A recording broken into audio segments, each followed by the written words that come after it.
منين بتنطفى انت؟ لك شلون بتكرهم كان هيك كلهم؟ الله خلقني قريفه بقرف من كل شيء. شو قوية؟ التاريخ بينفتله من مطرحين، من فوق ومن تحت، نحن بدنا نفوته من تحت. الله على الشوام، الله على الشوام، إيه ما خلوا شي ما اخترعوه.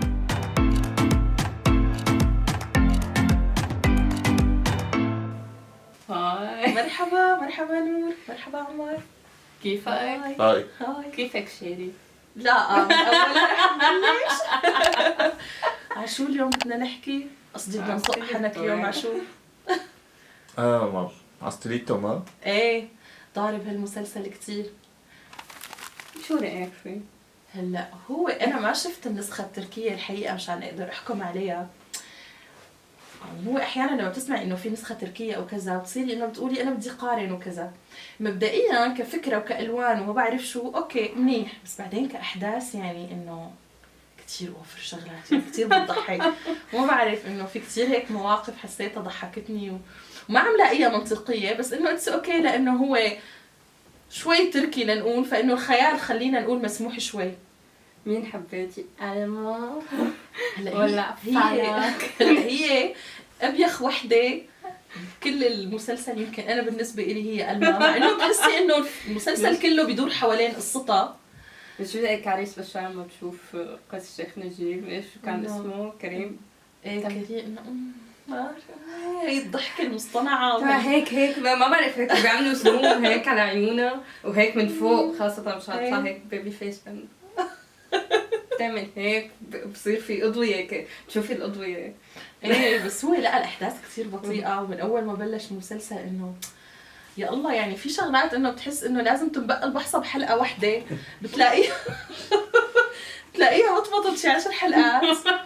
ما بعرف انت شو رايك عمر؟ مسلسل مهم.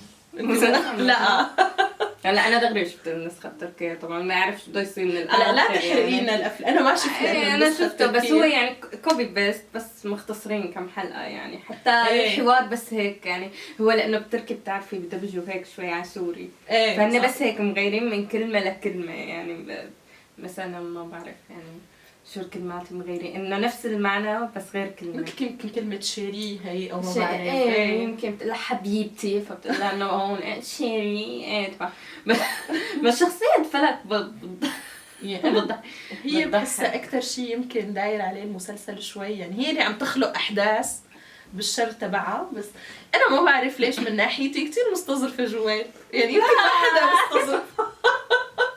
بس بحسها انه هي الشخصية شوي عجبية بس بدها تكون ذكية. لا هي وجوزها الشخصيتين ما طارق ما حبيتها. بس شفتيهم شلون بالكعب وما كان. انا حبيت جوال على فكرة، يعني ضلت مكسورة رجلها شي 60-70 حلقة بس هي بالكعب.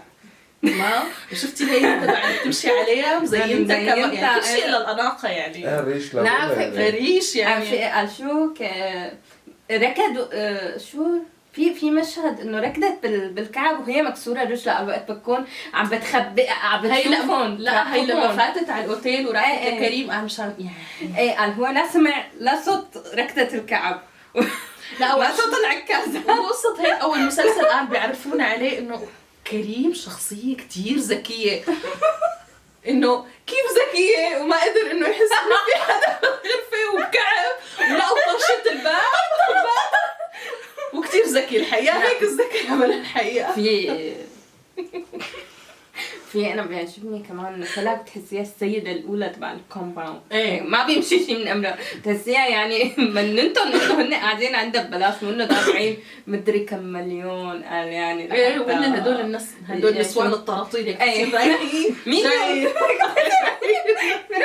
لا واحلى شيء قال يعني يوم اللي قررت تعاقبهم هيك ومسكت الباربي انه معقوله عقاب لمرأة عمرها ما بعرف 40 سنه وعندها ولد لما تشلها انه حصه سبا انه هذا شو صار لي شهر حاجزه. طب انه طيب شو هي شو السلطة اللي بتملكها فلك يعني؟ بس انا ما عم بحاول بعرف يعني هي المشكله انه بلش المسلسل انه هي عندها سلطه. ما بنعرف يعني، هي بتقول لهم سكروا المسبح، سكروا المسبح، سكنوا هاي، ما تسكنوا هاي، كله يعني. مع انه اللي انا ما حسيته بتعرف بخافوا منها كثير، يعني كثير بخافوا منها، انه كله بده رضاها لانه بخاف يتقلع، مع انه هو على حسب حكيهم انه دافعين شي $1,000,000 ليسكنوا بهالكامباوند. لا مو قصه هيك، يعني هن حسسونا انه اخذه هي الطاقه كلها او القوه كلها من زوجها، مع انه بالنهايه هو زوجها شخص طيب وشكله ما بيمشي ورا كلامه. وبعدين انه اكتشفنا انه جويل انه ابوه كثير غني، يعني لما كان بدها تشتري بيتها لجويل انه بلحظه عمل هيك ودفع لها $950,000 عارف. طب ليش ما تكون الثانية اقوى؟ يعني هي اشياء. وهذا كريم اللي اساسه كثير ذكي، انه بيطلع انه هذا عم ينصب عليه ليه وما أخوه حاسس؟ مو حاسس. هو المشاهد حس والمخرج وكل العالم حسوا انه هذا المذنب الا هو تبع. هيك عم فكر معقول هو حتى. بس شفتي هي بس البنك اكتشف اتاكس اللي إيه بتكتشف. بس شو بعد ما وقعت الراس ما بعرف شو لما بيقول. كان بس اكتشف لما قاعد صفى مع حاله يعني مستكبر. لا وشوف يعني هو ضل شي 3 أشهر ومرته بثانية لما قلب التخت تذكرت له، قالت له انت شاكك بحدا؟ الا ايه؟ قالت له شاكك يعني سبحان الله مرته مرة واحدة عرفت. لا هي فظيعه، بتروح عند اخوه هيك بتقنعه بلحظه عند اخوها انه ايه خلينا نتقاسم مصاري، شفتي وذاك ببق لها كل شيء. بس على ايطاليا. بس شفتي بيت الايطاليا شلون بيختلف عن بيت كامباوند؟ حطي علم ايطاليا بدون ما بتصيري علم تسافري. ايطاليا بالصالون. ما بتسافري بدك هلا نسافر لازم مثلاً؟ نحط علم فرنسا نحن هون. لا جاي على بالك أجيب مثلا برج نسافر إيفل. امريكا؟ بدك نسافر على امريكا؟ جبنا برج ايفل. من باريس معكم ذات البدالة.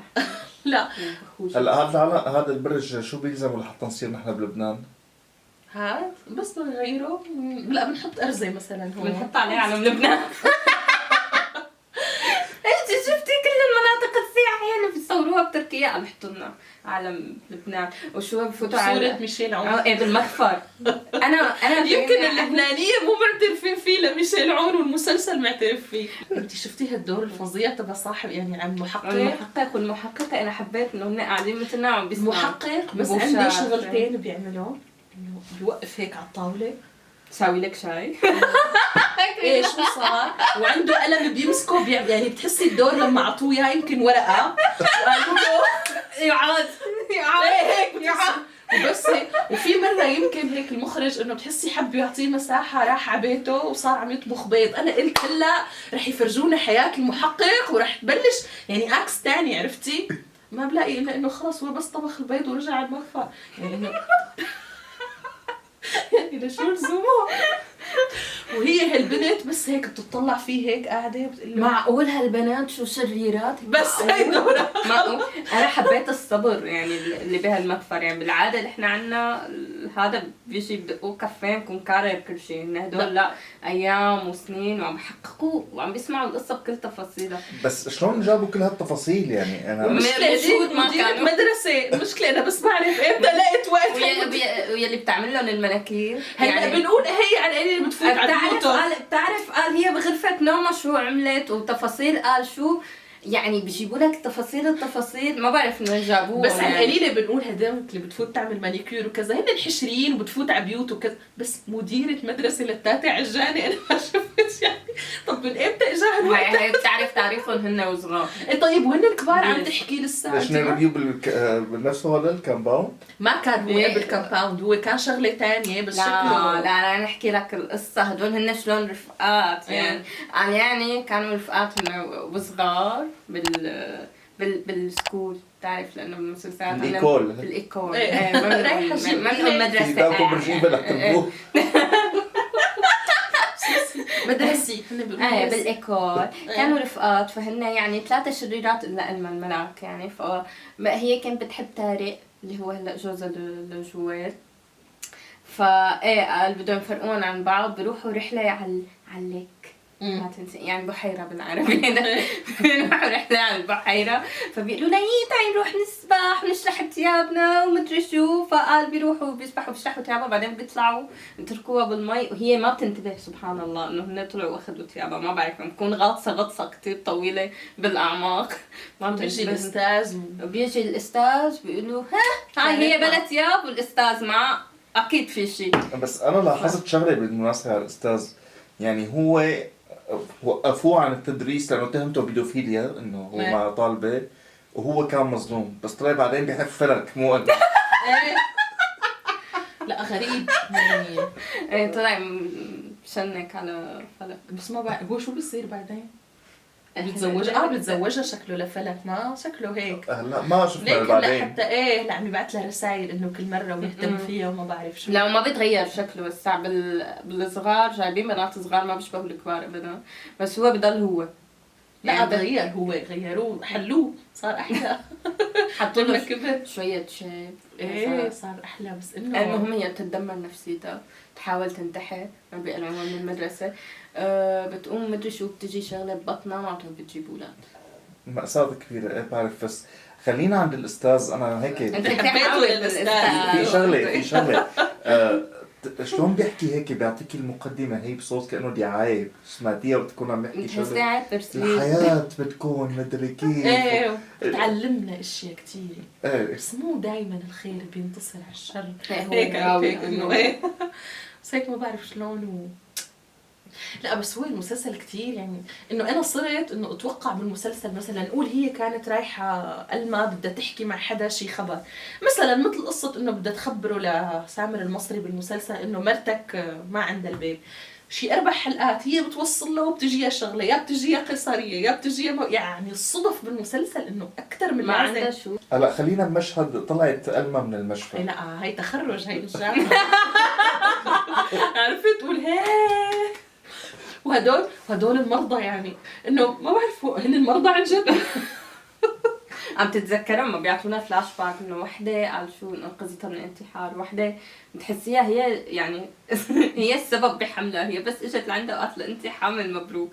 بيحسسونا انه هو يعني ولسه راكدين وين ما هالدكتوره صارت يلا نحن عملوا- حالنا وهن نفس المجموعه. عملوا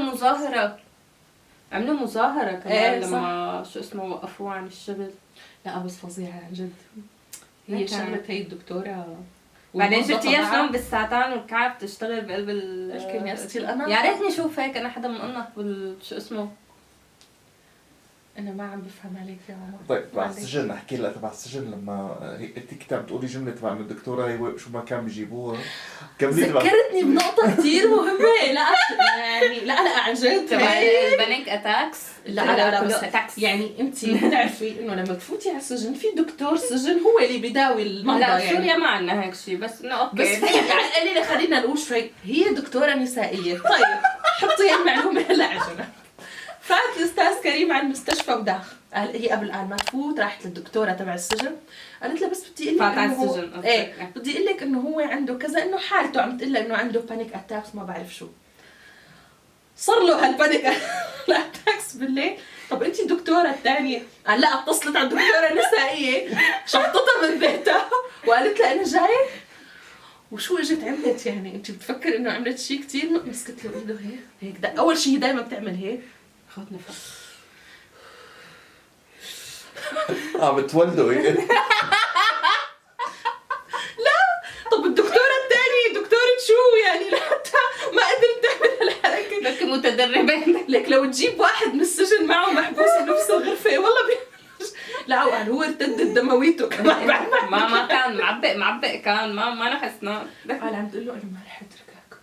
طب هو واحد غيبوبة شلون يعني ما بعرف انه والله يعني ودكتورة نسائية واجت. حبيتي الاس بيحطوه بكل شغله بانيك اتاكس وشغله ثانيه كانوا بيحطوا لها ايه بصفوا اسات على اي شيء. شو مش كان الجمع مطلوب يعني خلينا يصرفوا يا اخي صرف مكلف. طب شو رايك بنايلة؟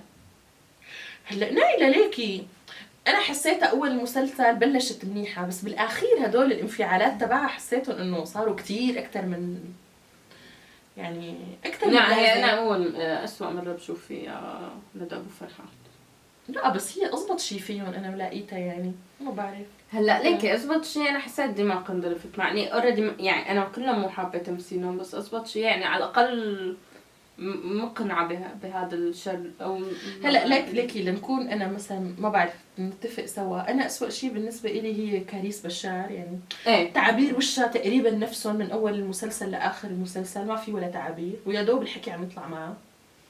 وتاني شيء قيس الشيخ نجيب كمان سيء. هلا ليك مقارنة هلا ليك الرجال، أنا برأيي الرجال كلهم إجمالا كان أدائهم على القليلة شوي طبيعي أكثر من النسوان. واللي ما مقنعة أبدا هي ما بعرف شو اسمها بالحقيقة اللي هي ميرا.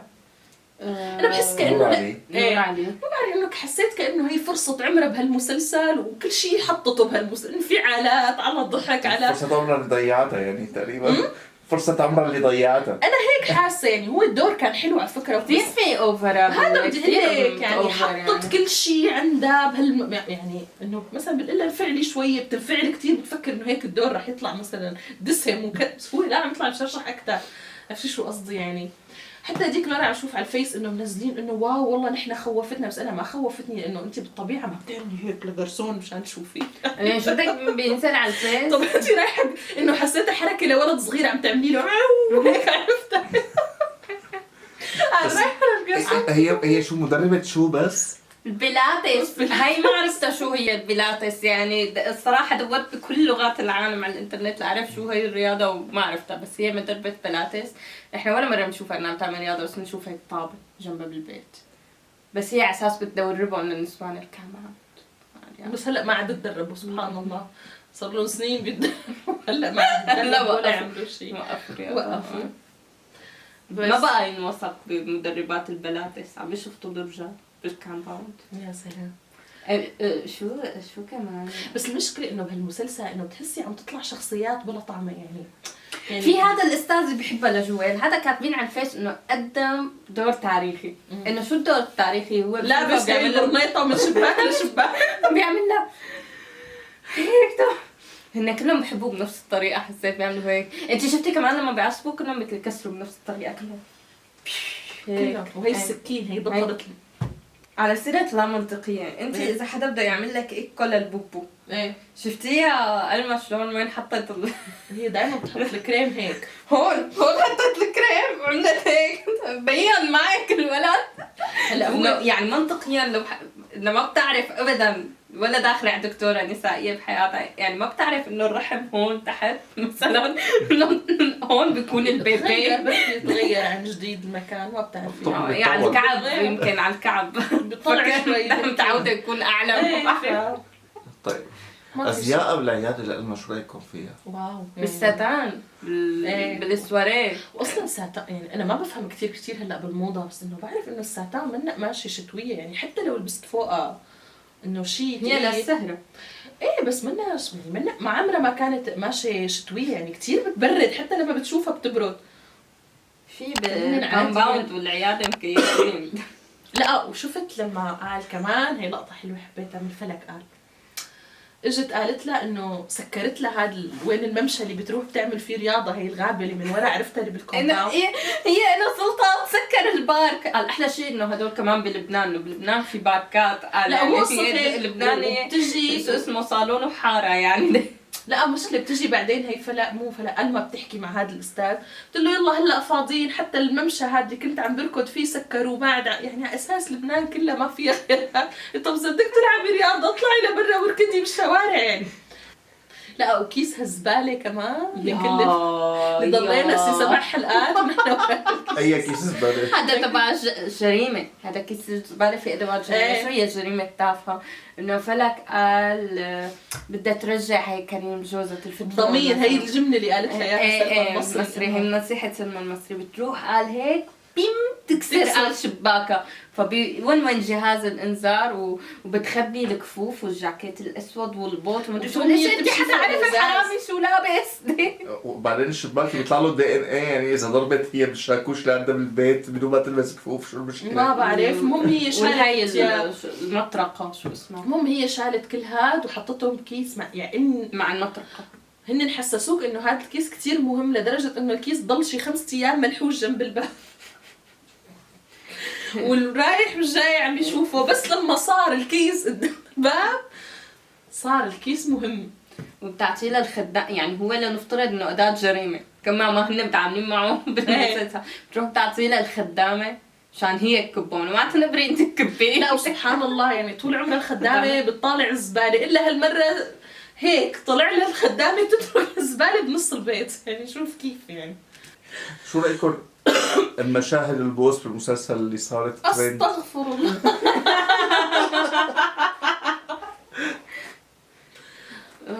انا حسيت ما إلها طعمه ولا شيء، بس اللي نحبوا يحطوها انه بس مشان طلع هيك شوي مش متوسط مشاهدات، انه يعني بتعرف نحن لسه عرب بنحب هدول الشغلات، يعني مو انه كل ممنوع عرف يي في شغله هيك بالمسلسل، بس انه هي لتخدم المسلسل انا ما حسيت الحقيقه، يعني مثل والله انت شو رايك؟ بس هي طريقة تصويرها كتير بايخة، تبع هيك صورة على خده وصورة على خده وصورة على عينه وصورة على عينه، بتهدوا الأفلام المصرية قديمة. لا هي مشكلتي مع البوسي. لا هدول اللقطات عملوهم لما كانوا بين قبل ما يبوسوا. لا هي لما كانت بين كريم وألما، لأنه هن فعليا ما عملوا إنه البوسة وكذا، لأنه بس مو موافقين. ايه بس التانيين لأنه عملوها فما عملوا هي الزوم مثل التانيين. الزوم هداك عملوه للي ما، بس أنا برأيي ما طعم الحقيقة، ما بعرف أنا هيك حسيتها. لا أنا ما عندي مشكلة ببيت والقصص، بس المسلسل فيه مشاكل ثانية يعني. ايه طيب احكوا لي عن رأيكم بالجمعات تبع البنات، هي المشاهد اللي فيها الإثارة لما يتخانقوا. والله الله يهديه للمخرج. يعني مو بعرف هو شلون إثارة حدا وتشويق إنه يعني بيتخانقوا مع بعضهم شي 600,000 مرة وبيرجعوا بيحكوا شي 600,000 مرة، والسؤال اللي لهلا بتساءلوا إنه ليش كل وحدة فيهم ما بتضب حالها ببيتها وبتقعد؟ ليش لحتى يكونوا رايحين جايين عند بعض؟ أنا برأيي كتير كمان عم بينمطوا إنه هدول، إنه هيك جماعات النسوان إنه هدول اللي ما بيعملوا شيء غير إنه لابسين ومدري شو، إنه مشاكلهم وأفكارهم كتير سخيفة. حتى بتشوفي إنه الرجال بين بعضهم ما في خناقات أبدا، الخناقة الوحيدة كانت سببها ألما لما تخانقوا مع بعض، وإنه عالمهم مثالي وإنه بالعكس إنه أرقى بالتفكير وكذا، بس النسوان إنه لا، هن هدول سبب هي الجرائم، اسمه بتركي اسمه جرائم صغيرة، انه هن اللي بيعملوا كل هذا. بس هو الحقيقة انت بتحسي نحن النسوان هيك ولا لا؟ انه يلا شغلنا. ايه انه حتى مثلا انه على قصة انه كريم انه هذا الذكي وما بعرف شو، انه ما قدر مثلا هو يتصل دغري بهدول تبع الكاميرات قديش من حلقة وهي مرته بتاخده بكلمة وتجيبه بكلمة. طيب خلينا نسأل أسئلة تانية. طيب شو أذكى موقف لكريم؟ الحقيقة والله ما الموقف الوحيد يمكن الذكي اللي شفته بآخر حلقة راح لهاد انه سأله عرف مين، انه هي ميرا هي اللي هذا هو أذكى موقف. هذا أذكى موقف. وهذا الشيء اكتشفه بعد ما طلعت نايلة وبعد ما راحوا كلهم، يعني بعد ما هو صدق وكل شيء يعني ما ايه هو قال دخله شك بس ما صدق. شلون دخله ما بعرف. ما مرته قالت له. ايه طيب أكثر أكلة ظريفة عملوها بالمسلسل طبخوه قدامكم؟ انتهاد بس لهامك يعني الأكل وكذا. مو معقول الأكلات شو لا بس هديك الثانية شو اسمه هي نايلة كانت عم تطبخ طبخة ورق عنب. ايه بالثانية كاريس بالشعر وهي الطبخات اللي عم تطبخها ما في غير بطاطا، ما بشوف غير بروكلي بروكلي بهالصحن. شو لا وعملت كمان هي الطبخة اللي قالت هي كثير بالزيت مدري شو هي. ايه وبطاطا. امبارح هي حطت البطاطا بحلقة ماكارون وتشيز كيك. قال هي شو كل ما تعصب تعمل هي فرع تشيز كيك اللي قال تبع المكر بحطوا كل الطبخة يعني. هي المحامية اللي جابوها ذكرتي ولا لا؟ هي بتاكل كثير. طب ليش عطوها كاركتر وحده بتاكل كثير؟ يعني اساس انه هذا رح يضحكنا مثلا كثير. ما بعرف هي بتركي كمان نفس الشيء وكثير كانت غليظة كثير. ايه تبع عم تاكل هيك غم يعني هي كثير كليشيه، ما حدا تضحك على هي القصة انه واحد بياكل خصوصي قصة هي محامية مرموقة وغنية، يعني محامية لازم تكون شوي كلاس. لا يعني اصلا الاكل مو بعينها، يعني هي محامية لطبقة برجوازية. ايه قالت لها معلش اخذهم معي هدول يعني ما بتصور انه هي محامية عم تاخذ كل هالمصاري ما عندها تجيب تشيز كيك مثلا وكذا. ايه بتقول لها هي ما تقدر بدي اخذهم معي على البيت شو انه في شيء ما في دليفري طيب يعني ما بعرف بالكامباوند. لا ما بظن. لا ما في الكامباوند غريب يعني بتحسه بين القديم بين الجديد يعني. مو مخدم. ما بقى انت شفتي مثلا لما بتطفي على الكهرباء بضلوا حلقه كامله ليجوا السكيورتي ينزل الباشون يرفع الباشون تبع الكهرباء اللي فلك انه حبت تعاقب الجميع فقررت تقطع. ما بعرف كامباوند له زر واحد في الكهرباء وبيقطع الكهرباء. لا وما شافها نفس الشيء فات قال مين هون مع انه هي صارت وقعت تعمل شيء. هيك مثل شو اسمه ميشن امبوسيبل على الحيط وكذا لتهرب، انا يعني بالكعب طبعا. وهن هيك ضلوا قال عم بيطلعوا وكذا وبفرجونا لقطه بتحس العاصمه باريس او شيء انقطعت عنا الكهرباء كلها بالكامباوند لحتى هيك يعملوا يرفعوا القاطع وتعود الحياه. انا اللي استغربته شلون وقتها داست على الازاز ما كانت لابسه كعب وقتها جرحت رجلها، يعني هي اللقطه الوحيده اللي بلو كعب بالمسلسل يمكن كله. ما كان المخرج، يمكن مستقبل المخرج بهي ايه بس وشفيت بسرعه اذا لاحظتي. ما في لبست من بذكرها البوط الرياضة وصارت تتفتل وتنط بالبيت يعني رهيب المسلسل. بس رح لا الصراحه ضلني يعني تابعه. في احداث مشوقه. طيب خليني اسالكم سؤال هو تاني بيجي هيك. الضغط لحدا على فكرة إذا أنا مكتوب بالفيديو عمر ممنوع اللي عندهم ضغط عالي. خليني اسالكم سؤال ثاني عن ستيليتو، هيك سؤال اهم بكثير. تفضل. اذا صار في له جزء ثاني حتتابعوه؟ هو بتركي جزئين بس الناس ساحبينه ورا بعضه. هو هلا هذا على فكرة معتبرينه جزء ثاني اللي هلا عم يمشي هلا على فكرة. بس هن حاطين لك فوق الموسم الاول على فكره. لا بس أنا ما بعرف لأنه هديك المرة بالتلفزيون حطوا 40 حلقة الأولى إنه هدول الجزء الأول وال40 الثانيات ما بعرف. بس أنا الحقيقة لا خلص يعني بكفيني. ما بعرف الصراحه انا لانه كل النقد عم بنتقده بس عم بحطه بالليل ما بعرف وأنا ليه. نفس الشيء. الله. لا وبضل بقول اعتراف. نزلت الحلقة ما نزلت الحلقة بضل هيك كل شوي رايحة جاية والله تصدقي ايام الجمعه والسبت انه ايه بفكر. مثل يعني انه بقول نزلت ما نزلت. بس ليكي انا لا مشان ما اتضايق بروح بحضر من التركي بشوف وين وصلوا بحضر. لا انا لا ما بس التركي بمطمط هداك لسه اطول واطول. اصواتهم كثير تحسيهم عم بيعيطوا. كمان سؤال، سامر المصري بينتقد باب الحاره اللي شارك فيه بيعتبر شفت انا هاد خيب لي املي. دور صعب وما يعني هاد من الناس اللي ضيق لي خلاقي لما شفته اصلا هو عم يمثل بهذا المسلسل. انه لما بتشوفي اسمه بتقولي اكيد هذا مسلسل شي واو. انه صار له ما كم سنه لورا وعم بيرفض مقابلة. ادوار. انا مسلسل باب الحاره مسلسل فاشل وكان لازم ينتهي عند جزءه الثالث وولدته عجن على اساس ستيليتو ما شاء الله احداث تاريخيه وما بعرف شو عم يناقش قضايا. يعني والله لسه باب الحاره الجزء العاشر لسه احسن. يعني عن جد عم بحكي معك. بس هو عن جد يعني بس شكله قابض. لا تقلي قابض قابضين ما اعتذر عن كثير اكيد اخذين. طيب. بعدين راحوا على تركيا وسياحه وكذا يعني لانه ما بتصور انه ممثل مثله والله يقبل مسلسل ولا وحتى انه دور بطوله هو يعني هو بالنهايه ومنه لا دوره اقل شيء. اقل شيء على فكره هو بالمسلسل. طيب كل حدا يختار هلا يعني مشان ننهي مشهد واحد برأيه هو أكثر شيء بيضحك ويحكي للثاني كامل. بحب هذا المشهد.